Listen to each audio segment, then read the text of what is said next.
जी, इस समय एक बार फिर से जनादेश में हम आपका स्वागत और अभिनंदन करते हैं। प्रदेश की एक बहुत महत्वपूर्ण सीट है चित्तौड़गढ़, जहां वर्तमान विधायक हैं चंद्रभान आक्या, भारतीय जनता पार्टी के। पिछली बार इन्होंने 23,894 मतों से जीत हासिल की थी। 15 चुनावों में 8 बार कांग्रेस और 7 बार गैर कांग्रेस दलों की यहां पर जीत हुई। इस समय हमारे साथ जुड़ने वाले हैं चित्तौड़गढ़ से हमारे संवाददाता। आइए उनसे जानें कि क्या स्थिति है चित्तौड़गढ़ विधानसभा क्षेत्र की। हाँ, आराम से मैं बैठा हूँ। विधानसभा आम चुनाव के परिणामों की घड़ियां जो है अब खत्म हो चुकी है। इस समय हम खड़े हैं चित्तौड़गढ़ जिले के मेजर शहीद नटवर सिंह शक्तावत राव महावी विद्यालय में, जहां पर मतगणना शुरू हो चुकी है। यहां पर चित्तौड़गढ़ जिले की 5 विधानसभा हैं, जिसमें से 1499 बूथों पर 11 लाख से अधिक मतदाताओं की मतगणना होगी और संभवतः दोपहर तक सारी जो परिणाम हैं वो यहाँ पर क्लियर होने की संभावना है। पीयूष मुंडा, दूरदर्शन, चित्तौड़गढ़।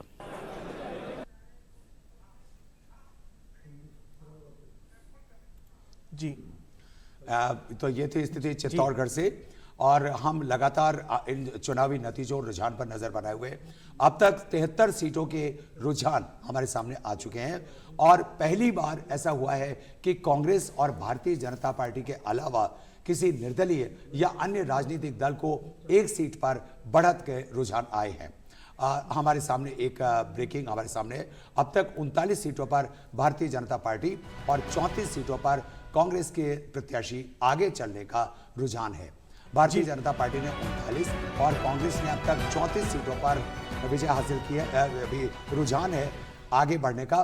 सरदारपुरा से अशोक गहलोत जो मौजूदा मुख्यमंत्री हैं वो आगे चल रहे हैं। जी, वही बात अगर ब्रिजेंद्र सिंह ओला आगे चल रहे हैं। जी विकास जी, तिजारा से बालकनाथ योगी आगे चल रहे हैं। लक्ष्मणगढ़ की बात करी जाए तो गोविंद सिंह डोटासरा, निम्बाहेड़ा से उदयलाल आंजना आगे चल रहे हैं। टोंक से सचिन पायलट आगे चल रहे हैं। वहीं भाजपा ने अब तक 39 सीटें और कांग्रेस ने 34 सीटों पर बढ़त बना रखी है। वहीं इसके साथ ही अदर जो है उनका भी खाता खुल चुका है। अब तक 199 सीटों में से 74 सीटों के जो रुझान है वो अब तक हम पहुंचा रहे हैं। भारतीय जनता पार्टी 39 सीटों पर आगे चल रही है। वहीं कांग्रेस की अगर बात की जाए तो कांग्रेस 34 सीटों पर आगे चल रही है। वहीं बात अगर अदर की जाए तो एक सीट पर वो भी आगे चल रहे हैं। कुल मिलाकर भारतीय जनता पार्टी और कांग्रेस के बीच में कोई ज्यादा लंबा डिफरेंस नहीं है। आगे पीछे का क्रम लगातार चल रहा है। जी बिल्कुल बराबरी की एक प्रतिद्वंदिता बनी हुई है। और विकास, इस चुनाव की अगर हम बात करें तो जैसे एक शब्द गारंटी इस चुनाव का एक बहुत बड़ा महत्वपूर्ण शब्द हुआ, क्योंकि दोनों ही पार्टियों ने गारंटी शब्द का प्रयोग किया। गारंटी बनाम संकल्प पत्र। जी हाँ, संकल्प पत्र में उन्होंने भी अपनी तरह से दिया। लेकिन एक और शब्द जो इस चुनाव के लिए प्रयोग किया गया आमतौर पर चुनावी हलकों में, वो था 2024 के आगे आने वाला जो चुनाव है उसके सेमीफाइनल का। कुछ लोगों का कहना है कि 4 राज्यों में होने वाला जो चुनाव है वो लोकसभा चुनावों का एक सेमीफाइनल है। लेकिन अगर हम आंकड़ों को देखें तो हम ये देखेंगे कि राजस्थान में पिछली बार अगर विधानसभा लोकसभा समीकरण की बात करें तो 2018 में भारतीय जनता पार्टी का जो वोट शेयर था, जो भारतीय जनता पार्टी की सीटें थी 77 और कांग्रेस की सीटें थी 99। अगर वोट शेयर की बात करें तो भारतीय जनता पार्टी का वोट शेयर था 39.3% और कांग्रेस का था 39.8%। लेकिन अगर हम इसको सेमीफाइनल के तौर पर देखते हैं तो 2018 में उसके ठीक बाद में जो 2019 में चुनाव हुए थे लोकसभा के, उसमें भारतीय जनता पार्टी को 59.1% वोट शेयर हासिल हुआ गौरव देखिए, और कांग्रेस को 34.6%। जो रुझान है देखिए बिल्कुल कम गैप बचा है, 1 सीट का डिफरेंस बचा है। भारतीय जनता पार्टी 41 सीटों पर आगे चल रही है, वहीं कांग्रेस 40 सीटों पर आगे चल रही है। और अदर की बात करी जाए तो अदर 1 पर लगातार बढ़त बनाए हुए हैं।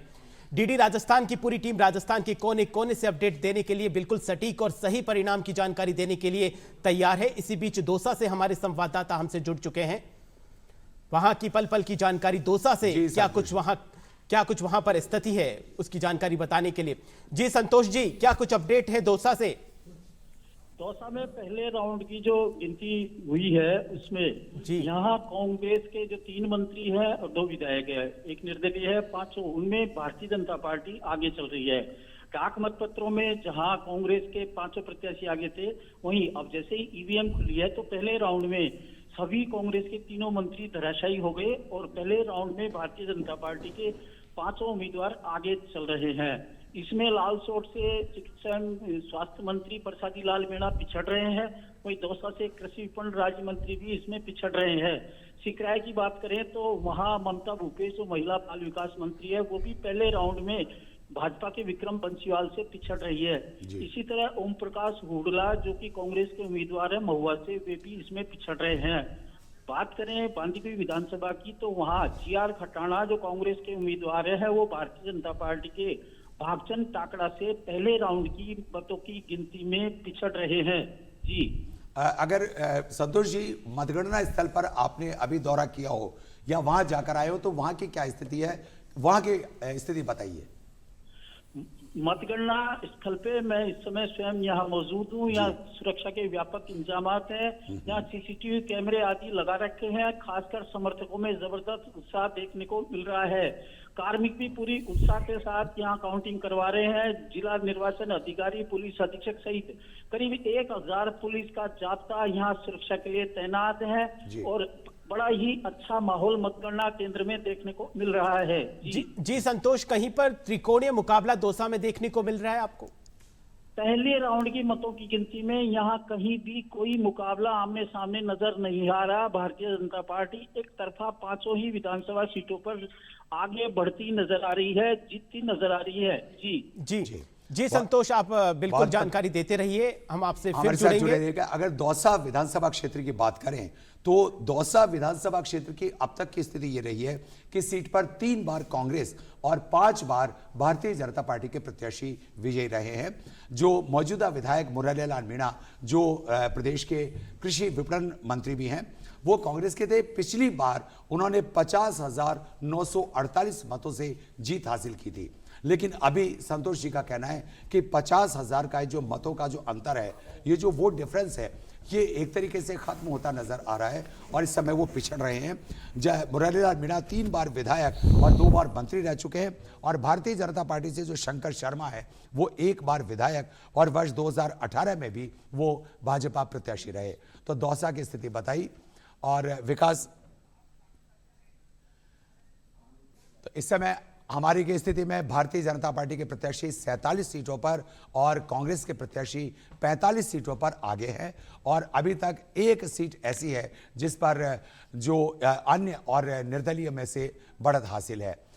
भारतीय जनता पार्टी बगरू जो जयपुर की एक सीट है जिसमें भारतीय जनता पार्टी के कैलाश वर्मा आगे चल रहे हैं, उनको रुझान आगे है। अब तक 93 सीटों का रुझान, जिसमें 47 भारतीय जनता पार्टी के पक्ष में और 45 कांग्रेस के पक्ष में नजर आ रहे हैं और अन्य में से एक सीट पर कांग्रेस, अन्य सीट पर अन्य या निर्दलीय को बढ़त हासिल हो रखी है। जी विकास। जी गौरव, इसी बीच हमारे साथ स्टूडियो में वरिष्ठ पत्रकार मौजूद है, उर्वशी देव रावल जी, आपका भी बहुत बहुत स्वागत है। इसी बीच हम आपको बता देते हैं कि लोकसभा के जो सांसद हैं जिन्होंने यहां पर जो विधानसभा चुनाव में अपनी ताल ठोकी है, जहां पर वो प्रत्याशी के तौर पर अपना चुनाव लड़ रहे हैं, उनके बारे में भी आपको बताते हुए चले हैं। राज्यवर्धन सिंह राठौड़ हैं जो जोटवाड़ा से प्रत्याशी के तौर पर अपना चुनाव लड़ रहे हैं। जी, राज्यवर्धन सिंह राठौड़ है जोटवाड़ा से जो भारतीय जनता पार्टी की तरफ से चुनाव लड़ रहे हैं। वहीं उनके सामने कांग्रेस से अभिषेक चौधरी हैं। अगर जोटवाड़ा सीट की बात करें तो जोटवाड़ा में जो मौजूदा विधायक हैं वो कांग्रेस के हैं, लालचंद कटारिया, जो 10,747 वोटों से जीते थे।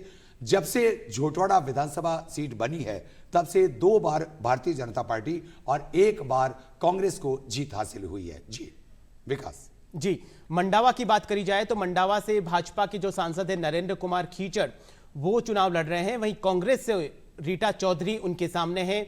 नरेंद्र कुमार खीचड़ और रीटा चौधरी का मुकाबला चल रहा है। मंडावा से जो मौजूदा विधायक हैं रीटा चौधरी, कांग्रेस की 33,704 वोटों से उनको जीत हासिल हुई थी। 1 बार कांग्रेस, एक बार निर्दलीय और एक बार भारतीय जनता पार्टी को जीत हासिल हुई है। रीटा चौधरी जो हैं वो 2 बार विधायक रहीं और कांग्रेस के प्रदेश उपाध्यक्ष भी हैं। दूसरी तरफ भारतीय जनता पार्टी के जी, बात अगर तिजारा की जाए तो तिजारा से सबसे चर्चित सीट के रूप में है, भाजपा से बाबा बालकनाथ योगी है, वहीं कांग्रेस से इमरान खान के बीच में उनका सीधा मुकाबला है। जी मौजूदा विधायक संदीप यादव कांग्रेस के 4,457, ये जीत बहुत ज्यादा नहीं कही जा सकती, 4,457 वोटों से वो जीते थे। और इस समय कांग्रेस के इमरान खान का मुकाबला है भारतीय जनता पार्टी के बाबा बालकनाथ योगी से।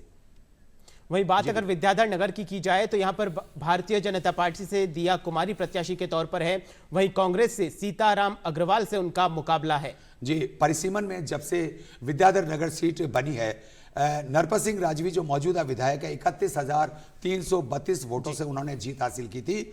अब तक 3 जो चुनाव हुए हैं उनमें तीनों में ही भारतीय जनता पार्टी के विधायक जीते हैं, यानी कि तीनों बार भाजपा ने अपनी जीत दर्ज की है। जी विकास जी गौरव, हमें 199 सीटों में से 101 सीटों के रुझान हमें मिल चुके हैं। आप देख सकते हैं टीवी स्क्रीन पर भारतीय जनता पार्टी 51 सीटों पर आगे चल रही है। वहीं कांग्रेस की बात करी जाए तो कांग्रेस भी कोई ज्यादा दूर नहीं है, 48 सीटों पर बढ़त बनाई हुई है। वहीं अदर ने थोड़ी बहुत प्रगति करी है। अदर की अगर बात करी जाए तो पहले 1 सीट पर वो बढ़त बनाई हुई थी, लेकिन अब 2 सीटों पर बढ़त बनाए हुए हैं। आप देख सकते हैं टीवी स्क्रीन पर 101 सीटों के जो रुझान है, शुरुआती रुझान है, वो आप टीवी स्क्रीन पर देख सकते हैं। भारतीय जनता पार्टी 52 सीटों पर बढ़त बनाए हुए हैं। वहीं कांग्रेस की बात करी जाए तो और जो गैप है वो कम हुआ है, 49 सीटों पर कांग्रेस बढ़त बनाए हुए हैं और अदर पहले की तरह ही 2 सीटों पर लगातार बढ़त बनाए हुए हैं।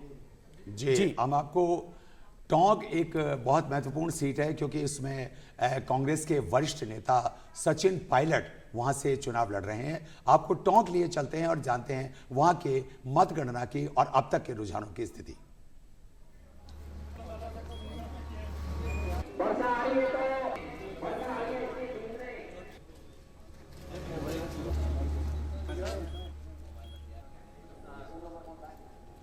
राजस्थान में मौसमी पारा गिरा है, टोंक के अंदर बरसात का दौर जारी, लेकिन सियासी पारा तेज है, गर्म है।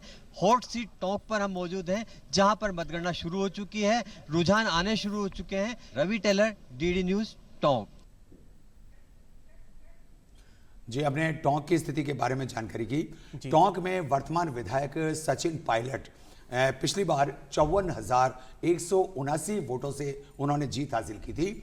टोंक सीट से 8 बार कांग्रेस और 5 बार भारतीय जनता पार्टी को जीत हासिल हुई है। जी, एक ब्रेकिंग न्यूज की तरफ हम चलते हैं। जबकि अब तक 55 सीटों पर भारतीय जनता पार्टी और 50 सीटों पर कांग्रेस आगे चल रही है। और अब तक के प्राप्त सूचनाओं में टोंक में पहले राउंड की गिनती पूरी हो चुकी है और सचिन पायलट, ये एक बहुत बड़ी खबर है कि सचिन पायलट पीछे चल रहे हैं और भारतीय जनता पार्टी के अजीत सिंह मेहता आगे चल रहे हैं। सचिन पायलट राजस्थान की राजनीति का एक बहुत महत्वपूर्ण हिस्सा है। 2018 से लेकर के 2020 तक वो उप मुख्यमंत्री रहे और 2023 से वो कांग्रेस वर्किंग कमेटी के सदस्य भी हैं। लेकिन अभी की स्थिति यह है कि टोंक विधानसभा क्षेत्र से वो पीछे चल रहे हैं, यानी कि 54,000 मतों का अंतर तो दूर हुआ ही है, लेकिन इस समय वो पीछे चल रहे हैं। जी, ये स्थिति है। जी अशोक जी, भारतीय जनता पार्टी और कांग्रेस के बीच में ज्यादा डिफरेंस नहीं है, तो आगे आगे में पीछे पीछे। जी अशोक जी, ये आप देखेंगे तो प्रारंभिक रुझान है और रुझानों के जैसे जैसे चलेगा और भारतीय जनता पार्टी आगे आएगी, क्योंकि इन 5 सालों का शासन देखा जनता ने, इन शासन में क्या हुआ है। जी, इस समय हमारे साथ मौजूद हैं वरिष्ठ पत्रकार उर्वशी जी। उर्वशी जी, आपका बहुत बहुत स्वागत। और हम जानना चाहेंगे कि अब तक के रुझान आपने देखे, दोनों पार्टियों के दावे आपने देखे, क्योंकि दोनों पार्टियां ये दावा कर रही हैं कि इस बार स्पष्ट बहुमत उन्हें मिलेगा। आपका क्या कहना है अब तक के इन रुझानों पर? जी, एक बात तो इंटरेस्टिंग है कि अभी तक जो खुले हैं वो पोस्टल बैलेट थे जी, और अभी भी बहुत शुरुआती राउंड्स हुए हैं। तो अगर पोस्टल बैलेट में भी मुझे लग रहा है बीजेपी ने बढ़त ली है, इसका मतलब तो ये हुआ कि हम मान रहे थे कि ओपीएस का फायदा मिलेगा, वो दिखता नहीं है अभी। और अगर उसमें बढ़त है, फिर आई थिंक जब ईवीएम्स खुले हैं, जैसे जैसे राउंड्स की काउंटिंग बढ़ेगी, तो आई थिंक बीजेपी, जिस तरह से जो हमको लग रहा था, आकलन जो हमारा था कि बीजेपी गेन करेगी डेफिनेटली ओवर कांग्रेस। और एक बात ये भी आप देखिए, पोस्टल वाले बैलेट्स में जो मंत्री थे वो लीड कर रहे थे। अब कहीं कहीं दिख रहा है कि चेंजेस हो रहे हैं, जैसे जैसे ईवीएम से रिजल्ट्स आ रहे हैं। तो जी बिल्कुल, प्रदेश कांग्रेस कार्यालय से लक्ष्य आर्य से हम जुड़ने की कोशिश कर रहे हैं। आखिर प्रदेश कांग्रेस कार्यालय पर भी क्या कुछ स्थिति है, वहां का क्या कुछ माहौल है, हम लक्ष्य आर्य से कुछ ही देर में जुड़ने वाले हैं और आपको प्रदेश कांग्रेस कार्यालय की जो वहां पर माहौल चल रहा है, रुझानों के बाद में भी क्या कुछ चल रहा है, उनसे आपको अवगत कराएंगे। जी लक्ष्य आर्य से हम जुड़ने की कोशिश कर रहे हैं, लेकिन फिलहाल जब तक लक्ष्य हमसे जुड़े, जी लक्ष्य हमसे जुड़ चुके हैं। जी लक्ष्य, प्रदेश कांग्रेस कमेटी पर अब इस वक्त जहां पर आप हैं, क्या कुछ माहौल है वहां पर? जी विकास जी, जिस प्रकार 199 सीटों पर चुनावी मतगणना आज शुरू हो चुकी है, पहले पोस्टल बैलेट की, उसके बाद में अब ईवीएम की मतगणना शुरू हो चुकी है और जो कार्यकर्ता मौजूद हैं यहाँ पे, कांग्रेस कार्यकर्ता, उनमें एक भारी उमंग और जोश देखने को मिल रहा है। वहीं हम बात करें तो 95 सीटों पर भारतीय जनता पार्टी बढ़त बनाए हुए है, तो वहीं 97 सीटों पर कांग्रेस अपनी बढ़त बनाए हुए है। शुरुआत में पोस्टल बैलेट की जो गणना की गई थी उसमें कांग्रेस की बढ़त दिखने को मिल रही थी। अनुमान लगाया जा रहा था कि जिस प्रकार से कि ओपीएस स्कीम का जो गारंटी को जोड़ा गया है कांग्रेस द्वारा, उसका फायदा बिल्कुल उनको मतगणना में मिल रहा था। अभी जयपुर जिले की जो मतगणना है, जैसे कि आप जानते हैं, कॉमर्स कॉलेज और राजस्थान कॉलेज में चल रही है। ईवीएम की मतगणना शुरू हो चुकी है। कांग्रेस मुख्यालय पे यहाँ पे कार्यकर्ताओं में भारी जोश देखने को मिल रहा है। कांग्रेस कार्यकर्ता आशावादी लगने जा रहे हैं, उनमें एक जोश दिख रहा है कि किस प्रकार कांग्रेस बढ़त बनाई हुई है और आगे भी मतगणना इस प्रकार से अगले राउंडों में, अगले जो राउंड होने वाले हैं मतगणना की, उसमें राउंड की तरफ जो मतगणना बढ़ती नजर आ रही है। कार्यकर्ताओं में जोश है कि कांग्रेस आगे के राउंड में भी बढ़त बनाती नजर आएगी। भारतीय जनता पार्टी और कांग्रेस में ज्यादा कुछ अंतर दिखाई नहीं दे रहा है। आपने जब वहां पर जो कांग्रेस के जो कार्यकर्ता है उनसे बात करी तो उन्होंने कितनी सीटों का अनुमान लगाया है, अगर आपने किसी से कोई बात करी हो तो? जी बिल्कुल विकास जी, जो कांटे की टक्कर हम जिसे कहते हैं, इस बार मतगणना पे और इस बार विधानसभा चुनाव में 25 नवंबर को बढ़ चढ़कर लोगों ने मतदान दिया था। उसकी जो रिजल्ट है, आज रिजल्ट पे उसका जो जोश देखने को मिल रहा है बिल्कुल। और कार्यकर्ताओं की बात करें तो कांग्रेस कार्यकर्ताओं का दावा है कि कांग्रेस भारी बहुमत से अपनी सरकार बनाएगी, परंतु जो कांटे की टक्कर है चुनावी रण में। जी लक्ष्य, आपसे कुछ ही देर में स्थिति कुछ साफ हो जाएगी, आप वहां पर बने रहिए, आपसे फिर जुड़ेंगे हम। जी गौरव जी, और अगर हम इस चुनाव की बात करें तो राजस्थान के चुनावों का एक परिदृश्य ऐसा रहा है कि अगर पिछले 5 चुनावों के ट्रेंड की बात की जाए तो एक बहुत ही इंटरेस्टिंग फैक्ट ये आता है कि पूरे प्रदेश की 200 सीटों में से 60 सीटें भारतीय जनता पार्टी और 21 सीटें कांग्रेस के लिए बिल्कुल एक सुरक्षित गढ़ की तरह से होती हैं।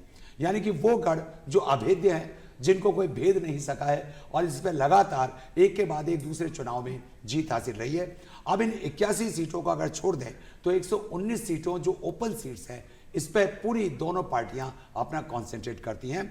7 सीटें पूरे प्रदेश में ऐसी हैं जहां पर कहीं कांग्रेस तो कहीं भारतीय जनता पार्टी का पिछले 20-25 साल में कभी खाता भी नहीं खुला है। हम उदाहरण के तौर पर उदयपुर सीट ऐसी है कि 25 साल से वहां कांग्रेस का कोई खाता भी नहीं खुला है और 51 साल में 11 चुनावों में कांग्रेस सिर्फ 1985 में और 1998 में जीत हासिल कर पाई। फतेहपुर ऐसी सीट है कि 1993 के चुनाव में आखिरी बार भंवर लाल ने जीत हासिल की थी, उसके बाद भारतीय जनता पार्टी को कभी भी जीत हासिल नहीं हुई। बस्सी एक ऐसी सीट है, कांग्रेस या 1985 में अंतिम बार जीती थी, 38 साल में कभी भी जीत नहीं पाई। और उसके बाद कोटपुतली ऐसी सीट है कि 1998 के चुनाव में भारतीय जनता पार्टी के रघुवीर सिंह चुनाव जीते थे, उसके बाद भारतीय जनता पार्टी की वापसी नहीं हो पाई। सांगानेर जयपुर की एक सीट है जहां 1998 के चुनाव में कांग्रेस आखिरी बार जीती थी, कांग्रेस की इंदिरा मायाराम ने चुनाव जीता था, उसके बाद कांग्रेस कभी भी वहां पर जीत हासिल नहीं कर पाई। इसी तरह रतनगढ़ सीट है, 1998 में कांग्रेस के जयदेव प्रसाद इंदौरिया और अंतिम बार जीते थे, उसके बाद कांग्रेस कभी भी वापसी नहीं कर पाई। और आखिरी सीट जो 7वीं सीट है वो है सिवाना, जहां 1998 के विधानसभा चुनाव में कांग्रेस के गोपाराम मेघवाल यहां से जीते थे, और उसके बाद से कांग्रेस का खाता बंद रहा है। जी गौरव, ये देखना बड़ा दिलचस्प रहेगा कि क्या ये इतिहास बरकरार रहता है या फिर इतिहास कुछ बदलता है। जी। इसी बीच भारतीय जनता पार्टी से भी, जो भारतीय जनता पार्टी का मुख्यालय है, वहां पर भी हम कुछ ही देर में हमारे संवाददाता से संपर्क करेंगे कि 66 सीटों पर अब तक 126 सीटों का चुनाव रुझान सामने आ चुका है, जिसमें से 66 सीटों पर भारतीय जनता पार्टी और 56 सीटों पर कांग्रेस के प्रत्याशी आगे चल रहे हैं और अन्य और निर्दलीय की जो स्थिति है वो पहले से थोड़ी सी बेहतर हुई है, क्योंकि अगर त्रिशंकु सरकार बनती है, मिलीजुली सरकार बनती है, कोalition की सरकार बनती है, तो ये जो अंतिम में जो हम देख रहे हैं, जो अन्य या निर्दलीय, इनकी बहुत महत्वपूर्ण भूमिका रहने वाली है। और अगर स्पष्ट बहुमत मिलता है किसी भी पार्टी को तो इनका प्रतिनिधित्व अवश्य रहेगा, लेकिन उतना महत्व शायद इनको नहीं मिल पाए, क्योंकि निश्चित रूप से कोई भी पार्टी जिसको स्पष्ट बहुमत मिला है, पहली प्राथमिकता वो अपने ही दल के सदस्यों को देगी। उर्वशी जी, हम आपसे बातचीत कर रहे थे इस चुनाव के बारे में, जबकि हम मुरारी जी से जोड़ने का प्रयास करेंगे। हमारे वरिष्ठ संवाददाता मुरारी गुप्ता इस समय भारतीय जनता पार्टी मुख्यालय पर हैं। हम बहुत जल्दी प्रयास करेंगे उनसे जुड़ने का कि अब तक के जो 70 सीटों में से अब जो धीरे धीरे जो रुझान है वो बढ़ता जा रहा है, भारतीय जनता पार्टी के पक्ष में नजर आ रहा है। क्या कहना चाहेंगी, क्या ये रुझान आगे इसी तरह चलेगा? जी, जैसे आपके संवाददाता ने भी अभी कहा था, जो इस बारी वोटिंग हुई थी, इस बारी रिकॉर्ड वोटिंग हम मान रहे हैं हुई है, 75 से थोड़ा ज़्यादा हुई है। तो उसको अगर जैसे अपने का पिछले ट्रेंड्स देखें, अगर वोटिंग बढ़ती है तो ये रहा है कि वो बीजेपी के फेवर में गई है। तो कहीं ना कहीं ये लग रहा है कि यहाँ पे जो ज़्यादा वोटिंग हुई है इस बारी, वो भाजपा को मतलब फेवर करेगी, उनके फेवर में जाएगी। तो आई थिंक ये ट्रेंड तो ऐसे ही चलेगा जैसे जैसे और काउंटिंग राउंड्स आगे बढ़ेंगे। जी, तो आपका कहना है कि पिछले 30 साल से जो चल रहा है, जो राजनीतिक विश्लेषकों का कहना है, तो इसी तरीके से कायम रहेगा। जी अशोक जी, 71 पर अब भारतीय जनता पार्टी है और कांग्रेस 55 पर है। धीरे धीरे भारतीय जनता पार्टी कांग्रेस के साथ अंतर को बढ़ा रही है, भारतीय जनता पार्टी बढ़त बनाए हुए रही। जी अशोक, जिस प्रकार से उर्वशी जी ने कहा था कि ब्लैक पेपर के हैं, और उसके बाद में जो रुझान आ रहा है, आप देख लीजिए 70-55 आया, 15 का अंतर हुआ। यह अंतर अब बढ़ता जाएगा जैसे जैसे ईवीएम वाला मशीनें खुलेगी और जनता का जनादेश आएगा, और जैसे जैसे काउंटिंग आगे बढ़ेगी और राउंड चलेंगे, और भारतीय जनता पार्टी निश्चित रूप से जीतेगी। और जहाँ तक आप देख लीजिए, कांग्रेस के यदि मंत्री होते हैं, 2013 के अंदर 95% इनके मंत्री हारे, 2003 के अंदर इनके 85% मिनिस्टर हारते हैं। इनका वोट प्रतिशत कम होता कांग्रेस का, सीटें इनको कम मिलती है, 56-21 मिलती है। तो ऐसा काम नहीं करते हैं। यदि 5 साल का सही काम करते तो आपको विपक्ष का भी दर्जा जो होता अच्छा वो मिलता है, वो मिल नहीं पाता है, ना तो सेंटर में मिलता है ना स्टेट में मिलता है। जी तो ये पहले के आंकड़े बता रहे हैं, अभी का वो चल रहा है जो एक बात अलग चीज़ है। फिर भी आप देख लीजिए 16 का अंतर आ चुका है, अब 17 का अंतर आ चुका है। तो कांग्रेस के लिए हम कह रहे हैं कि ऐसा कोई काम किया नहीं है, सिर्फ हवाबाजी करी है, और हवाबाजी बनाने का काम उन्होंने ऐसा किया जो मुख्यमंत्री तक सीमित रहा जी, और मुख्यमंत्री का एक चेहरा रहा। बाकी कांग्रेस संगठन पूरा गौण रहा। यदि संगठन गौण रहता है तो संगठन के गौण के अंदर यदि कोई मुखिया होता तो चलता नहीं। कांग्रेस बड़ी पार्टी थी।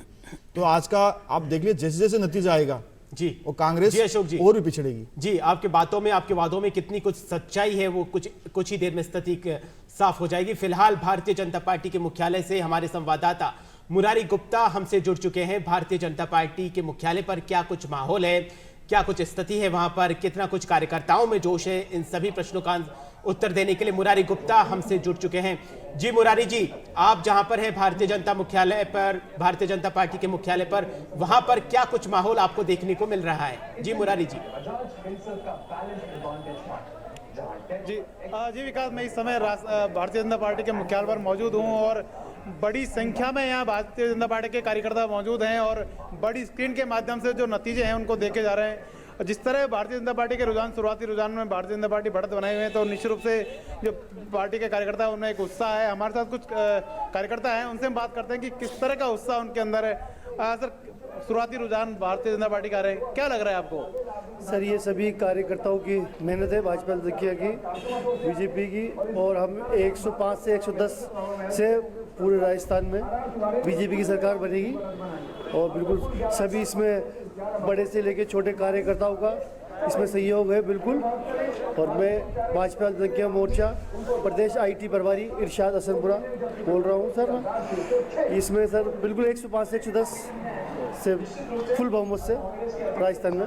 तो कार्यकर्ताओं का दावा है कि भारतीय जनता पार्टी पूरे बहुमत के साथ राजस्थान में सरकार बना रही है। कुछ और महिला कार्यकर्ता हमारे साथ हैं, उनसे बातें कि क्या किस तरह की उनकी उम्मीदें हैं और क्या उनकी अपेक्षाएं, इस बार क्या रुझान रहने वाला है, क्या रुझान रहने वाला है? ये रुझान तो बिल्कुल भारतीय जनता पार्टी के पक्ष में ही रहेगा।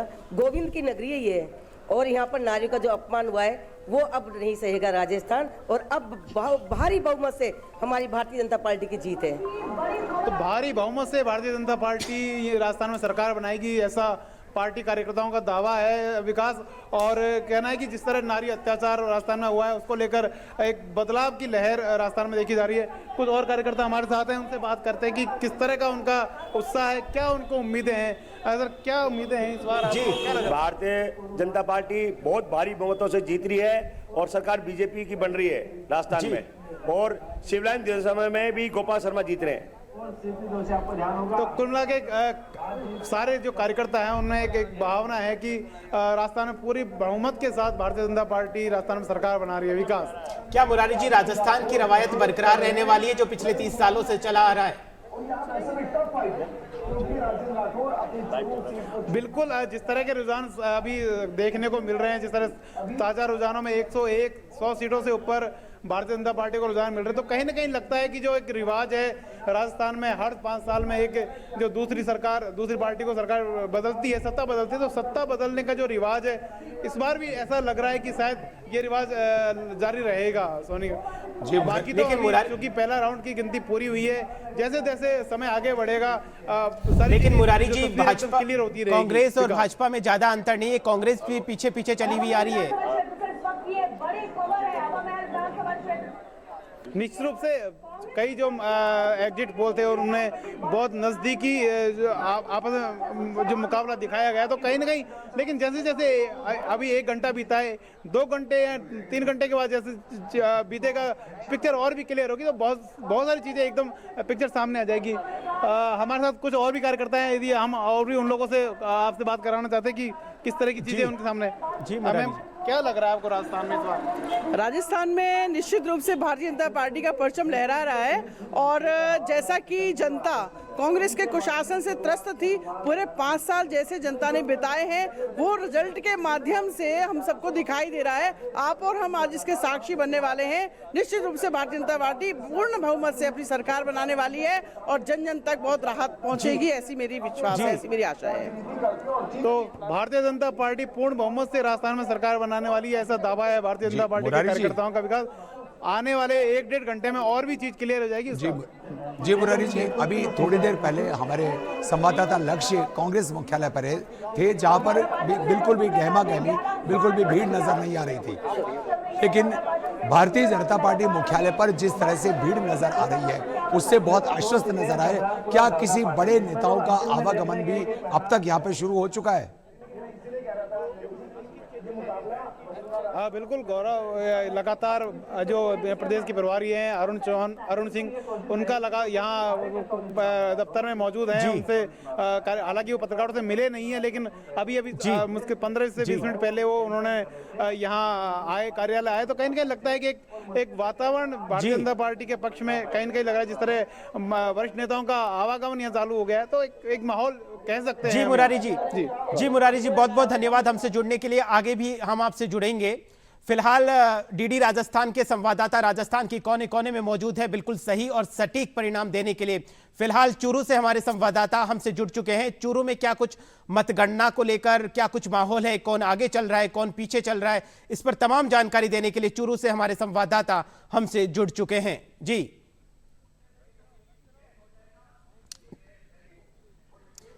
चूरू से हमारे संवाददाता हमसे कुछ ही देर में जुड़ने वाले। इस समय राजेंद्र राठौड़ चूरू में मौजूद है और वो उनसे हम बातचीत करने का प्रयास करेंगे, हमारे प्रतिनिधि, कि वो क्या कहते हैं इस चुनाव के बारे में। तारानगर सहित बड़ी संख्या के अंदर मतदान करके इस लोकतंत्र को मजबूत किया। मतपेटियां अब अपना निर्णय उगलने लगी है और कुछ ही घंटों में सारी बातें सामने आ जाएगी। निश्चित तौर पर मैं जिस दल का हूँ उसी दल की सरकार बनेगी। चूरू जिले की 6 विधानसभाओं में जो मतगणना है वो शुरू हो चुकी। प्रशासन की यदि बात करें तो प्रशासन ने काफी अच्छे व्यवस्था कर रखी है। चप्पे चप्पे पर पुलिस तैनात है। सुरक्षा के लिहाज से भी काफी शानदार व्यवस्था कर रखी है। विजय चौहान, राजस्थान, डीडी।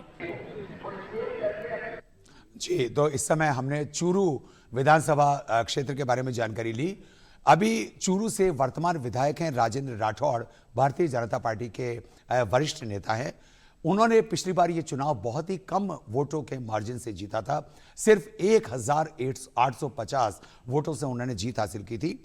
2008 में कांग्रेस और उसके बाद लगातार 2 बार भारतीय जनता पार्टी को ये जीत हासिल हुई और इस समय हमारे सामने जो जीत का अंतर बढ़ता जा रहा है। लेकिन एक और विशेष बात अब देखने में आ रही है, भारतीय जनता पार्टी चाहे एक तरफ 77 सीटों पर आगे है, वहीं 57 सीटों पर कांग्रेस आगे है। लेकिन जो महत्वपूर्ण बात सामने आ रही है कि अन्य और निर्दलीय की जो संख्या है वो लगातार बढ़ती जा रही है और इस समय जो अब तक जो बढ़ोतरी कांग्रेस के खाते में आगे लगातार बढ़नी देखी जा रही थी, वो जो स्विंग है वो एक तरह से अन्य और निर्दलीय की तरफ शिफ्ट होता नजर आ रहा है। यानी कि हम ये कह सकते हैं कि अगर ये संख्या बढ़ी तो निश्चित रूप से स्पष्ट बहुमत में एक अवरोध रहेगा और निर्दलीय और अन्य उम्मीदवारों की बहुत महत्वपूर्ण भूमिका रहेगी आगामी विधानसभा में। जी विकास जी, तो कुल मिलाकर निर्दलीय अपनी प्रभावी भूमिका निभा सकते हैं। अशोक जी, क्या लगता है आपको, ताजा आंकड़ों के मुताबिक निर्दलीय अपनी कितनी कुछ महत्वपूर्ण भूमिका में हमारे सामने आ सकते हैं? यदि 2003 की बात करें, 2013 की बात करें, भारतीय जनता पार्टी रही तो आप देख लीजिए 163 सीटें आती है और 120 के लगभग सीटें आई भारतीय जनता। तो मुझे लगता है कि निर्दलीय की आवश्यकता नहीं थी। और अभी भी देख लिया भारतीय, अभी तो प्रारंभिक रुझान है, भारतीय जनता पार्टी को स्पष्ट बहुमत मिलेगा। जो हमने जो लक्ष्य किया था उसके आसपास ही हम रहेंगे। जी, तो आपने कहा कि निर्दलीयों की बात कही है, या मुझे लगता है कि अभी कहना जल्दबाजी होगा और अभी भारतीय जनता पार्टी को इसमें बढ़त मिल रही है क्योंकि जिस तरह से संख्या बढ़ रही है। लेकिन अशोक जी, क्या आपको नहीं लगता कि आप जो एनडीए में, जो सेंटर में, जिनके केंद्र में जिन पार्टियों के साथ में हैं, वही राजस्थान में आप उन्हीं के विपक्ष में हैं या आमने सामने लड़ रहे हैं? क्या इसका भी एक परिणाम ये हो सकता है? नहीं, ऐसे राजस्थान के अंदर हमने कोई गठबंधन नहीं किया किसी के साथ में। और 199 सीटों में से 200 सीटें थी जिसमें 200 में लड़ रहे थे, 199 के चुनाव हो रहे हैं जी। तो किसी के साथ नहीं था। और जो ट्रेंड भी ये रहा है कि भारतीय जनता पार्टी को स्पष्ट रूप से मिलता है। इसमें देख लीजिए आप 14 के लगभग हमें लीड हो रही है, अब कभी ऊपर नीचे हो रहा है। और जो अन्य हैं जिसमें कई पार्टियां हैं, बीटीपी भी है जो कांग्रेस के साथ समर्थन था, माकपा था, सीपीआई थी, ये भी कांग्रेस के साथ में थे। और बाकी निर्दलीय 13 आए थे पिछली बार जिसमें से 11 कांग्रेस भी सेंटर में जिनके साथ में है वो राज्य में आमने सामने लड़ रहे हैं। कांग्रेस ने भी राज्य में गठबंधन नहीं किया राजस्थान में, वो एक सीट, दोनों ही पार्टियां लगभग बराबर कंडीशन में है। एक सीट का किया, भरतपुर के अंदर किया, बाकी उन्होंने भी नहीं किया है यहाँ पर जी। बाकी लड़ रहे हैं। सीपीएम भी और कांग्रेस भी अपने अपने प्रतिनिधित्व को चुना के लड़ रहे हैं, चाहे सेंटर में उन्होंने अपना एनडीए के तहत गठबंधन कर रखा हो। कह रहे हैं कि राजस्थान के अंदर आप देख लीजिए कि किस प्रकार से कोई ऐसा है नहीं जी किसी तीसरे गठबंधन का जी। लेकिन कांग्रेस में आप देखोगे तो कांग्रेस ने स्पष्ट बहुमत था पिछली बार उनके पास में, लेकिन बसपा को 2 बार तोड़ा और जो निर्दलीय थे उनका समर्थन लिया, अपनों को बेगाना किया और उन लोगों को बाहर जाने के लिए विवश किया और उनको ऐसा उनके साथ व्यवहार किया और उन व्यवहार का जनता का नुकसान हुआ, ये सारी जनता ने देखा है। जी, हम इन चुनाव नतीजों पर लगातार अपनी नजर रखेंगे, लेकिन एक और पहलू पर आपसे चर्चा करना चाहेंगे और वो पहलू है आधी आबादी का। पिछले वोटिंग ट्रेंड्स की अगर बात करें तो प्रदेश में महिलाएं जब जब वोटिंग बूथ पर उमड़ पड़ी हैं तब तक बदलाव की जोरदार आंधी लेकर आई हैं। महिला वोटिंग जब 3.6% बढ़ी तो कांग्रेस को 150 से ज्यादा सीटें मिली। वोटिंग 10% बढ़ गया तो भारतीय जनता पार्टी ने कीर्तिमान रच दिया। हमारे साथ हमारे पत्रकार, वरिष्ठ पत्रकार उर्वशी जी मौजूद है। उर्वशी जी, क्या कहना चाहेंगी राजस्थान की नहीं पूरे देश की राजनीति में अगर कहें और मतदाताओं के उत्साह के बारे में कहें तो आधी आबादी यानी महिलाओं की प्रतिनिधित्व और उनके सहभागिता के बारे में क्या कहना चाहेंगी? तो इस बारी भी जो वोटिंग परसेंटेज है उसमें फीमेल विमेन पार्टिसिपेशन ज़्यादा रहा है, मेल से थोड़ा ज़्यादा ही है। तो ये तो अभी फिर भी रुझान आ रहे हैं तो देखने की बात है कि किसको फाइनली जाता है, पर डेफिनेटली ये है कि जब भी महिलाएं आगे आके वोट करा है, जैसे आपने भी कहा, जब भी बढ़ा है तो किसी ना किसी पार्टी को फ़ायदा हुआ है। इस बार ये लग रहा है कि ये जो ट्रेंड चल रहा है उसमें ये लग रहा है कि जो महिलाएं आई हैं, क्योंकि कुछ जो जैसे लॉ एंड ऑर्डर को लेके मुद्दे थे, मैं मानती हूँ कि अगर उसका असर दिखेगा तो वो डेफिनेटली कांग्रेस के खिलाफ जाएगा, महिलाओं का जो वोट है। पर अगर दो मुद्दे खास तौर पर महिलाओं को बहुत ज्यादा प्रभावित करते हैं और हम ये आपको जानना चाहेंगे कि उनमें से ज्यादा प्रमुखता महिलाएं किसको। एक तो क्योंकि महिलाएं घर परिवार संभालती है, रसोई संभालती है, तो महंगाई का मुद्दा महिलाओं को ज्यादा प्रभावित करता है या नारी सुरक्षा का, उनको सुरक्षित माहौल चाहिए या महंगाई पर लगाम चाहिए? बिल्कुल, तो मैं वही बोल रही थी कि अगर उसका इम्पैक्ट दिखता है लॉ एंड ऑर्डर के बेसिस पे, अगर उन्होंने वोट डाला है वो बीजेपी के खाते में जाना चाहिए। पर अगर जो आपने कहा जैसे सब्सिडी, गैस सब्सिडी है उसका दिखता है, या फिर मोबाइल फ़ोन्स जो गवर्नमेंट ने दिए थे फ्री, उनका इम्पैक्ट दिखता है तो फिर वो कांग्रेस के खाते में जाने चाहिए वोट। पर हमने यहाँ अगर आप देखें यूपी का अगर हम एग्जाम्पल लें, वहाँ पे लॉ एंड ऑर्डर एक बड़ा मुद्दा उभरा है और वहाँ पे महिलाओं ने बहुत ज़्यादा तादाद में बीजेपी को सपोर्ट किया है, क्योंकि वहाँ की गवर्नमेंट ने इस इशू पे काम करके दिखाया है और वो चेंज जनता में सब उसकी बात कर रहे हैं। So law and order definitely एक बड़ा इशू यहाँ पे रहा है। मुझे लगता है कि ये एक एटलीस्ट विमेन के माइंड में वोटिंग के टाइम पे ये डेफिनेटली इशू रहा होगा, सुरक्षा का मुद्दा। जी, इसी बीच टोंक से हमारे संवाददाता रवि टेलर हमसे जुड़ रहे हैं। टोंक में क्या कुछ मतगणना केंद्र पर क्या कुछ चल रहा है, कौन आगे चल रहा है, कौन पीछे चल रहा है? रवि मोहन टेलर हमसे जुड़ चुके हैं। जी रवि, क्या कुछ अपडेट है? अभी की जो अपडेट है वो यही अपडेट है कि सचिन पायलट जो पहले राउंड में 240 वोट से पीछे हुए थे, दूसरे राउंड में आगे हो गए, लगभग 1000 वोटों की लीड ली है उन्होंने। अगर जिले की बात करें हम 4 विधानसभा सीटों की, तो 2 विधानसभा सीटें हैं जहां पर कांग्रेस आगे है और 2 विधानसभा सीटें हैं जहां से बीजेपी आगे है। बीजेपी देवली उनियारा में आगे इस समय। वहीं मालपुरा जो सीट है वहां से भी बीजेपी के कन्हैयालाल चौधरी आगे। 2 राउंड की मतगणना हो चुकी है। सचिन पायलट जो है पहले राउंड में जो पिछड़े, तो कहीं ना कहीं एक निराशाजनक खबर थी कांग्रेस कार्यकर्ताओं के लिए, लेकिन दूसरे राउंड में जो है उन्होंने कवर किया है और लगभग 1000 वोट की वो लीड ले चुके हैं। जी रवि, वहां पर जो कांग्रेस कार्यकर्ता है उनमें कितना कुछ जोश है? जी, क्योंकि पहले सचिन पायलट पीछे थे, अब आगे चल रहे हैं जैसा आपने बताया है। ग्रामीण क्षेत्र में सचिन पायलट का पिछड़ जाना कहीं ना कहीं एक संकेत है कि मतदाता जो है शांत स्वभाव से जो मतदान किया है वो कहीं ना कहीं जो है उनके लिए भी खतरे की घंटी। 7 ऐसे राउंड हो सकते हैं क्योंकि 11 पंचायतें वो पंचायतें जहाँ नाराजगी भी झेलने को मिली थी और पहले राउंड में वो पीछे हुए, दूसरे राउंड में उन्होंने कवर किया, तीसरा राउंड जो है अब काउंटिंग उसकी शुरू हो चुकी है। तो उस सूरत में कांग्रेस कार्यकर्ताओं में इस बात को लेकर उत्साह है कि सचिन पायलट यहाँ से जीतेंगे, वो 4th सीट है। लेकिन सबसे महत्वपूर्ण बात यह है कि क्या सचिन पायलट 2018 जैसा इतिहास दोहरा पाएंगे इस सीट पर, क्योंकि जो शुरुआती रुझान है उसको देखकर ये कहा जा सकता है कि ऐसा नहीं लगता कि उसके आसपास भी सचिन पायलट पहुंच पाए। जी रवि मोहन जी, आपके क्षेत्र में देवली उनियारा भी एक बहुत महत्वपूर्ण सीट है और ये भी दोनों प्रत्याशियों को देखते हुए बहुत ही एक हॉट सीट मानी जा रही है, क्योंकि कांग्रेस की तरफ से हरीशचंद्र मीना और भारतीय जनता पार्टी की तरफ से विजय बैंसला ये उम्मीदवार हैं। क्या आपके पास अभी तक देवली की कोई अपडेट है कि इन दोनों में से किसकी जीत, किसकी रुझान आगे चल रहा है? देवली उनियारा क्षेत्र से जो 2 राउंड हुए हैं उसमें पहले राउंड में 2000 वोटों की लगभग लीड थी विजय बैंसला ने। अच्छा। धूप क्षेत्र जो बिशनपुर बांध का धूप क्षेत्र है, उस क्षेत्र में जो मतगणना शुरू हुई तो वो क्षेत्र है जहाँ जातिगत वोटों का समीकरण भी जो है बैंसला के पक्ष में है। जी। दूसरी वर्ष 3 से 4 राउंड ऐसे रहने वाले हैं, क्योंकि हमेशा उस चीज का इतिहास रहा है कि शुरू के जो 5 से 6 राउंड होते हैं वो डूब क्षेत्र के राउंड होते हैं। उन क्षेत्रों के अंदर जातिगत जो है गुर्जर बाहुल्य गाँव है, तो उस सूरत में वहां से शुरुआती बढ़त विजय बैंसला ने ले ली है।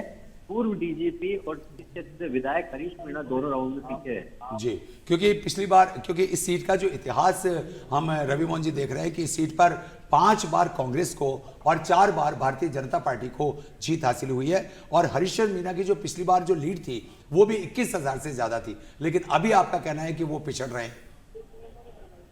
जैसे जैसे जो राउंड आगे बढ़ेंगे वैसे जो रुझान और मतगणना जो जारी रहेगी। हाँ।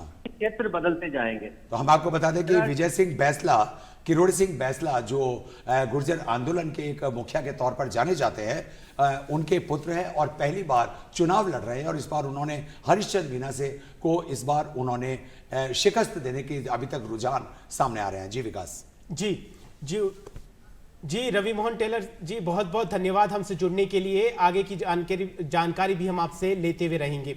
जी उर्वशी जी, आपसे बात चल रही थी महिला मतदाताओं को लेकर। निश्चित तौर पर महिला मतदाताओं ने बड़े जोश और उमंग के साथ में लोकतंत्र के इस उत्सव में अपनी भागीदारी को सुनिश्चित किया है। लेकिन बात अगर महिला उम्मीदवारों की करी जाए तो हर पार्टी ने बड़े बड़े वादे तो किए महिला सशक्तिकरण के नाम पर कि हम इतने प्रतिशत वोटिंग महिला उम्मीदवारों को टिकट देंगे। लेकिन जब बात अगर धरातल की हो रही है तो राजस्थान में 10% से ज्यादा किसी भी पार्टी ने महिलाओं को उम्मीदवार नहीं बनाया है। जी उर्वशी। बिल्कुल, वो तो सही बात है। और स्पेशली बीजेपी जो बहुत वुमेन्स एम्पावरमेंट बिल लेके आई थी और वो बहुत बात कर रहे थे कि हम वुमेन एम्पावरमेंट की, उन्होंने तो कांग्रेस से भी कम वुमेन को कैंडिडेट्स को टिकट्स दिया। आई थिंक 20 और 24 या ऐसा कुछ वो था। सारी पार्टियों ने बड़े बड़े वादे किए थे। जी नहीं, बट अगर आप कैंडिडेट्स की भी बात करें, इस बार हम एक्सपेक्ट कर रहे थे कि भाई 33% अगर वो रिजर्वेशन का बिल लाए हैं तो शायद महिला कैंडिडेट्स के टिकट्स बढ़ेंगे। वो तो नहीं हुआ। और ये ट्रेंड पहले से ही रहा है कि अबाउट 20, 25, 26 इतने टिकट्स ही मिलते हैं महिलाओं को।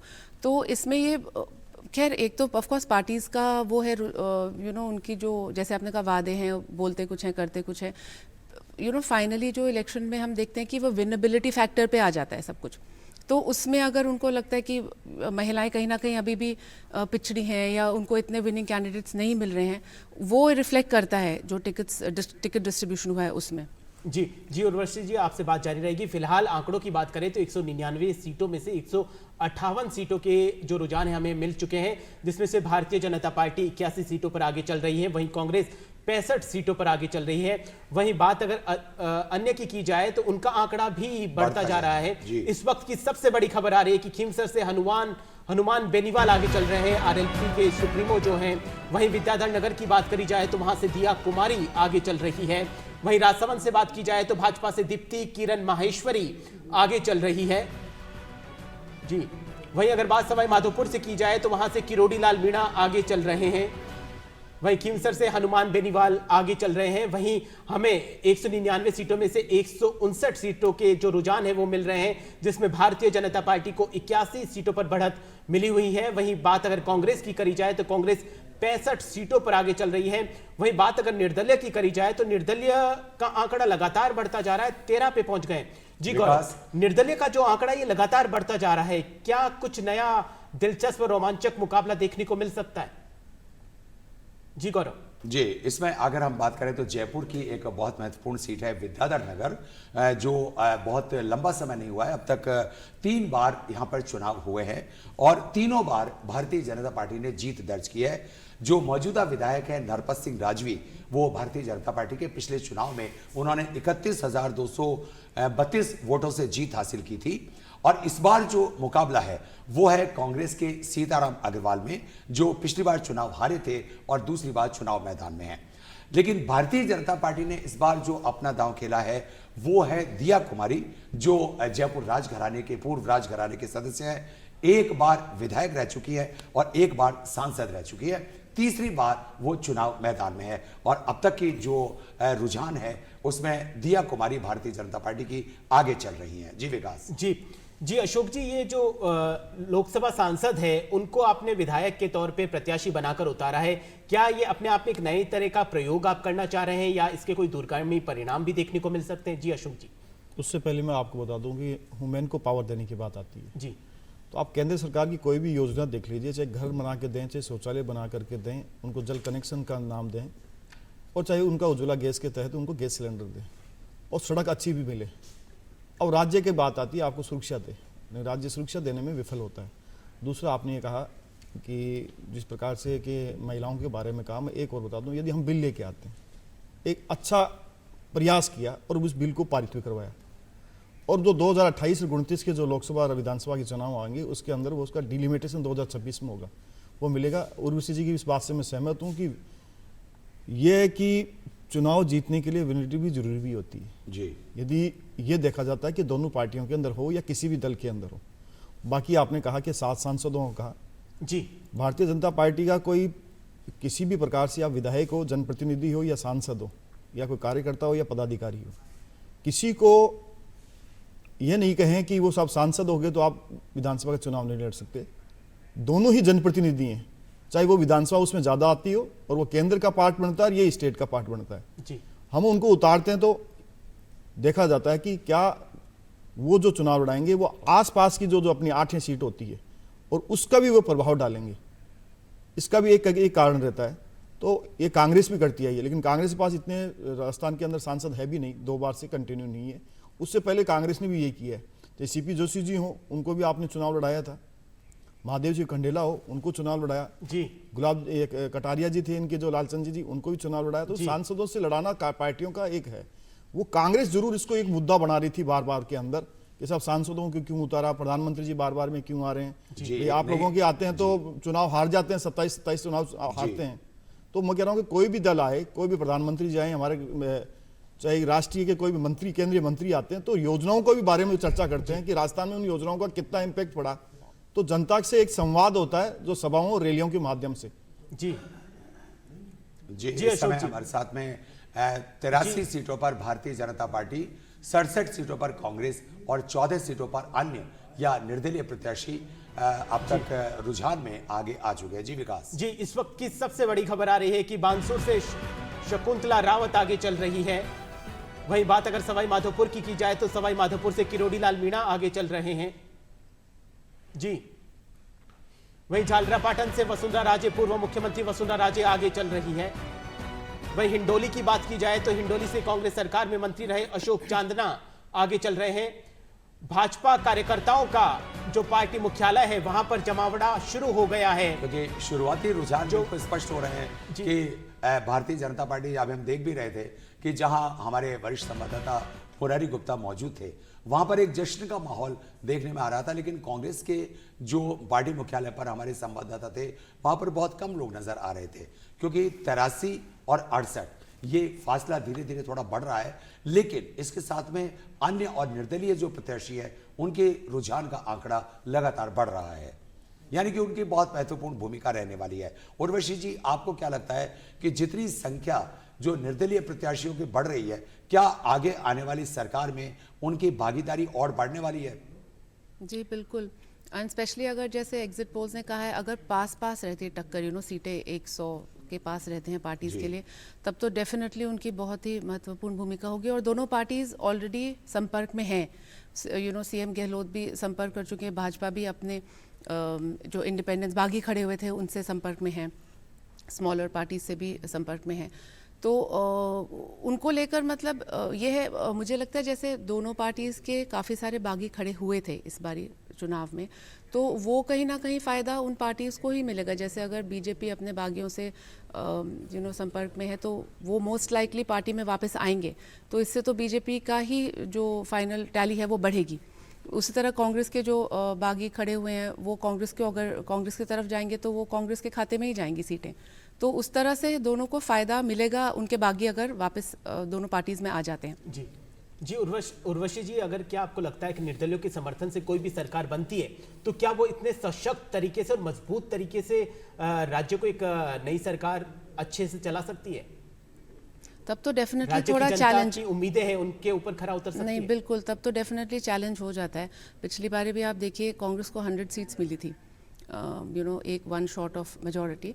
तो उसमें ये था कि हमने देखा ही है गहलोत जी ने फिर किस तरह मैनेज किया, बहुत सारे इंडिपेंडेंट्स आए, स्मॉलर पार्टीज़ आए हैं, और उसमें हमें कहीं ना कहीं उनके वर्किंग में दिखा है वो, उसकी जो मजबूरी कह लें चाहे, कि किस तरह से वो नहीं चला पाए। जी, हमारी बातचीत जारी रखेंगे। इस बीच में हाँ, जयपुर में कॉमर्स कॉलेज में जो मतगणना स्थल है, जहां पर विभिन्न विधानसभा क्षेत्रों की इस समय काउंटिंग चल रही है, वहां पर हमारे संवाददाता अतीक मौजूद हैं। आइए उनसे अब तक का अपडेट लेते हैं। अतीक, क्या आप हमें सुन सकते हैं? इस समय डीडी राजस्थान स्टूडियो से हम आपसे मुखातिब हैं।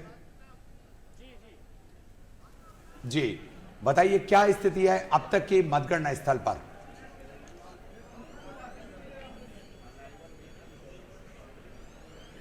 इस वक्त पर पहले राउंड की मतगणना पूरी हो चुकी है, जिसके बारे में मैं आपको बताना चाहूंगा कि आदर्श नगर से रफीक खान आगे चल रहे हैं, 13,670 वोट उनको मिले हैं। और उसके अलावा अगर हम हवा महल की बात करें तो वहां से आर तिवारी तकरीबन 20,000 वोट उनको मिले हैं और बालमुकुंदाचार्य को 4,000 वोट मिले हैं। यानी कि इस सीट पर बहुत तगड़ा ध्रुवीकरण देखने को मिल रहा था और जो बालमुकुंदाचार्य हैं उनके लिए काफी हवा बनाई गई थी, लेकिन फिलहाल वो पीछे नजर आ रहे हैं। अगर मैं थोड़ा आगे चलूं, किशनपोल की बात करूं तो यहाँ पर अमीन कागजी भी आगे चल रहे हैं, इनको तकरीबन 5,496 वोट मिले हैं और चंद्रमोहन बटवाड़ा को 2,868 वोट मिले हैं। हम विराटनगर से बात करेंगे, यहाँ पर भी अभी मतगणना जारी है। इसके अलावा यहाँ पर 10,000 वोटों से बीजेपी के कुलदीप धनखड़ आगे चल रहे हैं। हमारे पास जो सूची मौजूद है फर्स्ट राउंड की, मैं उससे आपको सारी अपडेट दे रहा हूँ। चोमू विधानसभा सीट से शिखा मील आगे चल रही हैं, इनको 5,254 वोट मिले हैं और रामलाल शर्मा 3,783 वोट पाए हैं। हम आपको और भी आगे की जानकारी देना चाहेंगे। चाकसू विधानसभा सीट से राम अवतार बैरवा आगे चल रहे हैं तकरीबन 1,000 वोटों से और झोटवाड़ा से सबसे चौंकाने वाली जो आंकड़े आ रहे हैं वो झोटवाड़ा से आ रहे हैं। यहाँ पर अभिषेक चौधरी 16,377 वोट पा चुके हैं और राज्यवर्धन राठौड़ 12,000 वोट पाए हैं। यानी अभिषेक चौधरी जो इस सीट पर थी, जो सांसद हैं केंद्र में राज्यवर्धन सिंह राठौड़, उनको कहीं न कहीं पीछे धकेलते हुए नजर आ रहे हैं। और अगर मैं दूदू विधानसभा की बात करूं तो यहाँ पर 5,000 वोटों से बीजेपी के प्रेमचंद बैरवा आगे चल रहे हैं और शाहपुर विधानसभा सीट से मनीष यादव जो कि कांग्रेस से हैं, उनको 6,218 वोट मिले हैं। उपेन यादव को जो कि बीजेपी से, इनको 651 वोट मिले हैं। तो कुल मिलाकर जो फर्स्ट राउंड की जो वोटिंग थी, जो काउंटिंग चल रही थी, काउंटिंग कंप्लीट हो चुकी है। उसमें जिस तरीके से दिखाया गया है कि कहां कहां कौन कौन से लोग आगे चल रहे हैं। 2 सीटें जो बहुत ही चौंकाने वाली, एक तो हवा महल जहां पर जिस तरीके से जो ध्रुवीकरण की राजनीति चल रही थी, जो बीजेपी हिंदुत्व के मुद्दे पर आगे बढ़ रही थी, तो वहां पर वो चीज बहुत कामयाब होता नहीं दिख रहा है। और इसके अलावा केंद्र से जो सांसद बुलाए गए राज्यवर्धन सिंह राठौर, वो भी कहीं ना कहीं नौजवान जो वहां के रुझान हमें लगातार मिल रहे हैं आपके माध्यम से, लेकिन मतगणना केंद्र पर जो प्रत्याशियों के साथ में जो भी सहयोगी हैं, उनको देखकर क्या कुछ माहौल आपको लग रहा है? उनका क्या कुछ माहौल है वहां पर? क्या वहां पर भी स्थितियां बदल रही है? जी, माहौल तो फिलहाल अभी हर पार्टी के लोग, जो भी लोग जो प्रत्याशी हैं, प्रत्याशी के जो समर्थक हैं, वो लोग पूरी तरीके से अभी भी आश्वस्त हैं। किसी को भी कोई भी मतलब अभी भी कोई शंका नहीं है। जिस भी पार्टी से अगर आप बात करते हैं तो वो कहते हैं कि हम पूर्ण बहुमत से सरकार बना रहे हैं। लोगों का कहना है कि उतार चढ़ाव लगा रहेगा, लेकिन तस्वीर मुझे लगता है दिन ढलने के साथ ही साफ हो पाएगी। लेकिन अभी जो मौके की स्थिति है वो हम आपको बता रहे हैं और जो आगे की चीजें अभी जो आप नजर बनाए हुए रखिए, आपसे फिर जुड़ते हैं, पहुंचाते रहेंगे। बहुत बहुत धन्यवाद जी गौरव। तो अब तक की स्थिति में 171 सीटों के जो चुनाव रुझान हमारे सामने हैं। 84 सीटों पर भारतीय जनता पार्टी और 72 सीटों पर कांग्रेस के प्रत्याशी आगे चल रहे हैं और अन्य प्रत्याशियों और निर्दलीय की बात करें तो 15 सीटों का ये आंकड़ा लगातार बढ़ रहा है और लगातार बढ़ने का अर्थ ये है कि इनकी भागीदारी निश्चित रूप से बहुत ज्यादा रहने वाली है। जी विकास जी, किशनगढ़ में भी त्रिकोणीय मुकाबला देखने को मिल रहा है जी। अगर किशनगढ़ की बात करें तो किशनगढ़ एक बहुत महत्वपूर्ण, अजमेर जिले का एक बहुत महत्वपूर्ण विधानसभा क्षेत्र है जहां पे कांग्रेस के विकास चौधरी का मुकाबला है भारतीय जनता पार्टी के भागीरथ चौधरी जी। गौरव, इस वक्त की सबसे बड़ी खबर आ रही है, मांडल से कांग्रेस के रामलाल जाट आगे चल रहे हैं, बागीदोरा से कांग्रेस के महेंद्रजीत सिंह मालविया आगे चल रहे हैं। वहीं हिंडोली से बात की जाए तो हिंडोली से भाजपा के प्रभुलाल सैनी आगे चल रहे हैं। वहीं हिंडोली से भाजपा से प्रभुलाल सैनी आगे चल रहे हैं। बीकानेर से डॉक्टर बीडी कल्ला, गोविंद मेघवाल और भंवर सिंह भाटी, जो तीनों ही मौजूदा सरकार में मंत्री है, वो पीछे चल रहे हैं। वहीं जयपुर के मालवीय नगर से भाजपा के कालीचरण सर्राफ आगे चल रहे हैं, जिनका सीधा मुकाबला है कांग्रेस की अर्चना शर्मा से। इस वक्त आपको बता दें 171 विधानसभा सीटों से रुझान हमें मिल चुके हैं, जिसमें से भारतीय जनता पार्टी 84 सीटों पर आगे चल रही है। वहीं अगर कांग्रेस की बात करी जाए तो कांग्रेस 72 पर आगे चल रही है। वहीं अन्य की बात करी जाए तो अन्य का आंकड़ा बढ़ता जा रहा है और वो 14 से 15 पे पहुंच गया। विकास, हम बात कर रहे थे किशनगढ़ विधानसभा क्षेत्र की, जिसमें जो मौजूदा विधायक है सुरेश टाक, क्योंकि किशनगढ़ में स्थिति बड़ी दिलचस्प बनी हुई है। मौजूदा विधायक सुरेश टाक निर्दलीय है, वो 17,000 वोटों से जीते थे, लेकिन इस बार उनको टिकट नहीं दिया, तो वो तीसरे मोर्चे के तौर पर सुरेश टाक लड़ रहे हैं और निर्दलीय चुनाव लड़े थे और पिछली बार भी निर्दलीय के तौर पर जीते थे। इस बार कांग्रेस के विकास चौधरी जो 2018 में भारतीय जनता पार्टी के टिकट पर चुनाव लड़े थे लेकिन हार गए थे, उनका मुकाबला है भारतीय जनता पार्टी के भागीरथ चौधरी से, जो वर्तमान में अजमेर के सांसद हैं। जी, बात अगर सांचौर की करी जाए तो सांचौर में लोकसभा सांसद है जो देवजी पटेल है, उनको भाजपा ने अपना प्रत्याशी बनाया है। वही कांग्रेस सरकार में मंत्री रहे सुखराम बिश्नोई जी, उनके साथ में मुकाबला है। वहीं तीसरे जो भारतीय जनता पार्टी से ही हैं वो जीवाराम जी हैं, जो निर्दलीय के तौर पे जिन्होंने अपनी ताल ठोकी है। तो तीनों के बीच में एक त्रिकोणीय मुकाबला यहाँ पर एक और कोण भी मौजूद है, क्योंकि शमशेर अली वो भी इस समय, क्योंकि वहां पे प्रधान रह चुके हैं, पीसीसी के सदस्य रह चुके हैं, वो भी इस समय मैदान में है। जी विकास जी, बात अगर सवाई माधोपुर की जाए तो सवाई माधोपुर से भारतीय जनता पार्टी के जो प्रत्याशी है डॉक्टर किरोड़ी लाल मीणा, उनका सीधा मुकाबला कांग्रेस के दानिश अब्रार के साथ में चल रहा है, जो भी बड़ी कांटे की टक्कर चल रही है। जी गौरव, पिछली बार सवाई माधोपुर सीट पर जी हम इसका आंकड़ा देना चाह रहे हैं, लेकिन इस समय जोटवाड़ा सीट हमारे सामने है। जी, जोटवाड़ा सीट की बात करी जाए तो यहां पर लोकसभा सांसद राज्यवर्धन सिंह राठौड़ भारतीय जनता पार्टी से मैदान में है। वहीं कांग्रेस के अभिषेक चौधरी, जो बिल्कुल नया चेहरा है यहां के लिए, अभिषेक चौधरी को कांग्रेस की तरफ से यहां पर मैदान में उतारा गया है।